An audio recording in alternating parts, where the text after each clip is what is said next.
ام المومنین حضرت عائشہ صدیقہ رضی اللہ عنہما نے ایک مرتبہ رسول اللہ صلی اللہ علیہ وسلم سے عرض کیا، کیا جنگ احد سے بھی زیادہ سخت دن آپ پر گزرا ہے؟ تو آپ صلی اللہ علیہ وسلم نے ارشاد فرمایا، ہاں عائشہ، وہ دن میرے لیے جنگ احد سے بھی زیادہ سخت گزرا ہے جب میں نے طائف کے سردار عبد یالعیل کو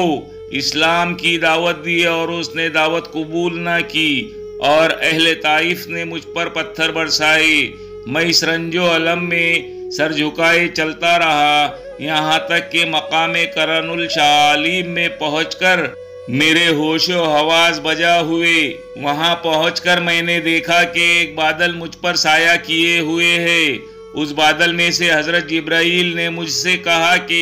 اللہ تعالی نے آپ کی قوم کا جواب سن لیا ہے اور اب آپ کی خدمت میں پہاڑوں کا فرشتہ حاضر ہے تاکہ وہ آپ کے حکم کی تعمیل کرے۔ پھر پہاڑوں کے فرشتے نے مجھے سلام کر کے عرض کیا، اے اللہ کے رسول صلی اللہ علیہ وسلم، اللہ تعالی نے مجھے آپ کی خدمت عالیہ میں بھیجا ہے تاکہ آپ مجھے حکم دیں اور میں آپ کا حکم بجا لاؤں۔ اگر آپ کہیں تو میں ابو قبیس اور قیقان یہ دونوں پہاڑ کفار پر الٹ دوں۔ یہ سن کر آپ صلی اللہ علیہ وسلم نے جواب دیا کہ نہیں، میں امید رکھتا ہوں کہ